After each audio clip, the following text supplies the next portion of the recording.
네, 기초연금에 대해서 우리가 많은 이야기를 하고 있는데요. 기초연금에 대해 나만 몰랐던 기가 막힌 이야기가 있었습니다. 그런데요, 이 내용이 우리에게는 꼭 필요한 내용입니다. 오늘은 그 내용을 여러분들에게 말씀드리겠습니다.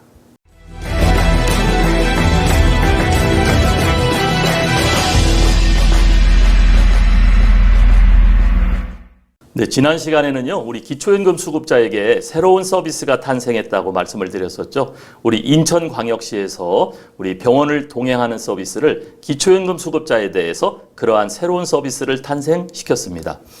전국적으로 이런 서비스가 지자체별로 시작되는 것은 매우 바람직한 일이라고 생각이 되는데요. 네, 인천광역시부터 이제 전국으로 이러한 서비스가 확산되고 또 각 지자체마다 기초연금에 대한 새로운 서비스가 나타났으면 좋겠습니다.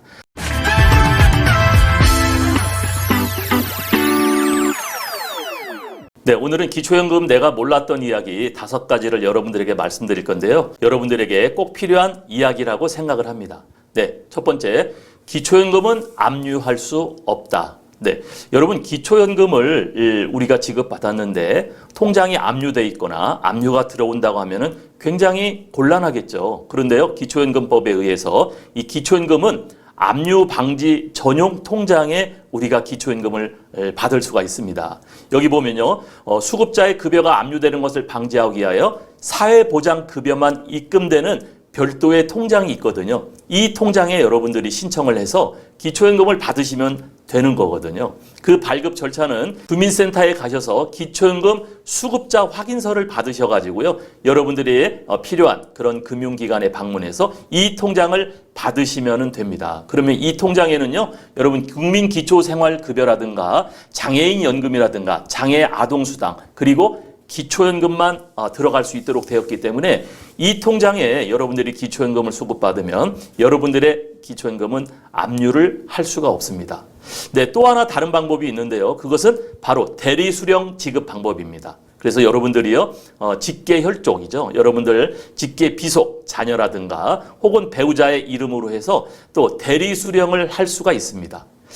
가장 좋은 것은 여러분들이 이 압류방지 전용 통장 이거를 활용하는 거니까요. 여러분들이 필요하신 분은 주민센터에 가서 여러분들이 기초연금 수급 확인서를 발급받으시고 그걸 가지고 금융기관에 가서 신청하시면 되겠습니다. 네, 기초연금 내가 몰랐던 이야기 2번째입니다. 2번째는요, 전기자동차를 타면 기초연금 신청해서 탈락한다라는 내용입니다. 여러분 아마 그 3000cc 이상 자동차 또는 4000만 원 이상 자동차, 네, 이것은 여러분들이 기초연금을 탈락한다는 얘기는 많이 들어보셨을 텐데요. 여러분 전기자동차를 타는 사람은 기초연금에서 제외가 됩니다. 왜 그러냐 하면요, 전기자동차는 일단 배기량이 없죠. 그러니까 4천만 원 이상에 이제 해당이 될 텐데 이 국가보조금, 그 다음에 지자체 보조금을 해가지고 4천만 원 미만이 되더라도요, 전기자동차는 처음 구입 가격, 여러분들이 보조금과 포함된 그 가격이 해당되기 때문에 기초연금에서 신청을 하면은 탈락하게 되어 있습니다. 여러분 참 아이러니하죠. 우리가 친환경, 이 환경을 생각해서 일부러 전기차를 타기도 하는데 환경을 생각하면 기초연금에서 탈락도 안 되는 얘기입니다. 그러니까 여러분들 편하게 쉽게 생각하면 전기차를 타면은 기초연금에서 탈락하는구나, 이렇게 여러분들이 생각하고 계시면은 되겠습니다. 또 하나 있어요. 여러분 자동차를 공동명의로 하시는 경우가 있죠. 혹시 그 자녀들이 어리다거나 그런 경우에 자동차 보험이 비싸기 때문에 공동명의를 하는 경우가 있는데요.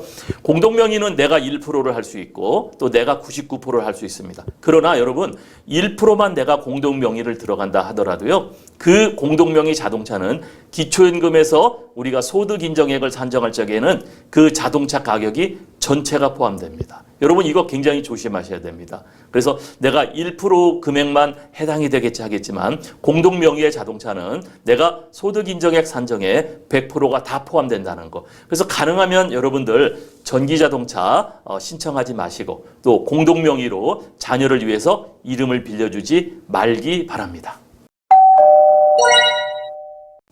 네, 여러분 세 번째는요. 노인 일자리 신청, 기초연금 수급자만 가능하다라는 얘기입니다. 여러분 노인 일자리가 주변에 많이 있죠. 우리가 이렇게 초록색 옷을 입고 우리 교통 환경, 교통 신호를 우리에게 보내준다거나 아니면은 이렇게 길가에 떨어진 거를 이렇게 좀 청소, 정리를 해주시는 그런 모습을 많이 볼 텐데요. 이런 것들은 공공형 노인 일자리입니다. 그런데요, 이런 일자리는 내가 신청을 해서 탈락되는 경우가 있었죠. 기초연금 수급자만 가능합니다. 이게 2021년도에 여러분 법이 바뀌어 있는데요. 이 공공형 노인 일자리는 기초연금 수급자만 가능하다는 거죠. 참 어렵습니다. 우리가 그래서 기초연금 65세 이상 100%다 지급해달라는 이야기를 하고 있는데요. 이것이 통과되지 않는 한 여러분들 기초연금 이 수급자에게만 노인 일자리도 준다니 참으로 억울하고 또 한편으로는 참 기가 막힌 제도가 어떻게 생겨난 거죠. 네, 그래서 우리가 이런 부분, 우리가 기초연금 65세 이상 100% 지급해달라는 것을 계속해서 우리가 주장하고 또 많이 공감대를 확산하고 있는데요. 네, 공공형 노인 일자리는 기초연금 수급자만 가능하다라는 거 오늘 여러분들에게 정보로 말씀드렸습니다. 네, 여러분 기초연금 내가 몰랐던 이야기. 새로운 얘기들을 많이 들어보시죠. 그러나 이게요, 기초연금 법에 의해서 또 실무 지침서 안에 들어있는 내용들입니다. 그러니까 여러분들이 이걸 알고 계시면 또 도움이 되실 수가 있고 또 내가 불편했던 부분을 좀 이렇게 방지할 수 있는 그러한 내용이 되리라 생각을 합니다. 네 번째는요, 재산소득 환산액이라는 걸 따지죠. 우리가 보통 재산소득 환산액은 부동산을 이야기합니다. 내가 주택이라든가 아파트라든가 이 재산소득 환산액을 더해서 소득 인정액을 우리가 계산할 텐데 여러분 부동산이 2개 있고 3개 있는 분들이 계시죠. 2개 이상 내 지역에 걸쳐 있다. 하나는 대전시에 있고 하나는 충북 옥천군에 있다. 이런 경우가 있습니다. 그럼 이런 경우에는 어떻게 계산이 될까?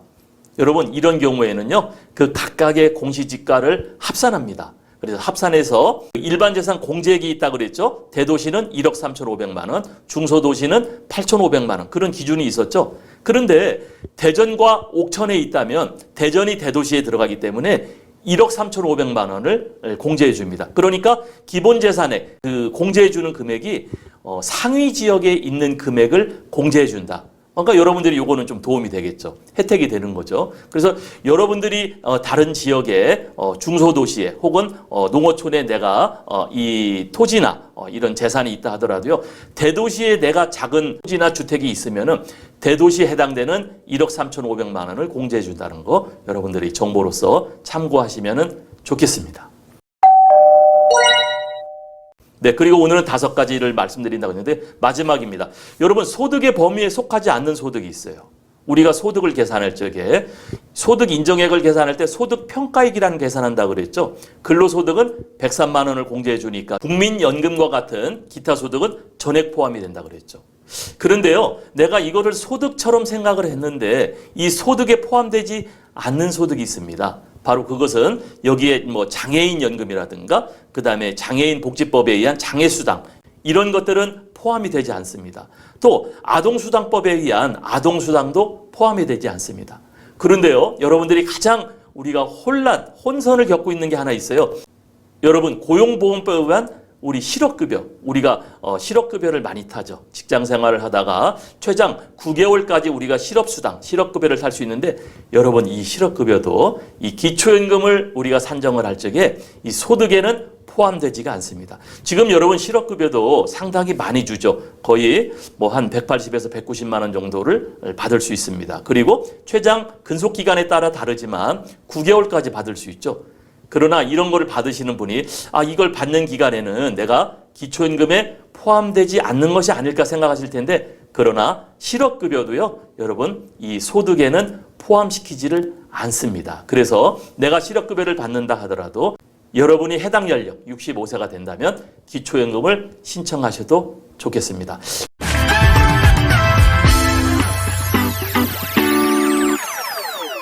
네, 오늘은 기초연금에 대해서 숨어있는 이야기들을 여러분들에게 설명을 드렸습니다. 이 부분은 나에게 해당이 되는 분도 있고 되지 않으시는 분도 계시겠지만 이걸 꼭 알고 계셔서요. 여러분들 주위에 여러분들 기초연금에 대해서 잘 모르시는 분들에게 또 설명해 주시면 여러분들에게도 또 도움이 되리라 생각을 합니다. 네, 우리가 기초연금 65세 이상 100% 지급에 대한 국민청원 동의 계속 진행하고 있죠. 7월 21일까지 우리가 동의를 받고 있으니까요. 여러분들 이것도 계속해서 많은 분들에게 홍보해 주시면 감사하겠습니다. 여러분 무더위에 건강 조심하시고 장마나 폭우에도 조심하시는 여러분들이 되었으면 좋겠습니다. 감사합니다.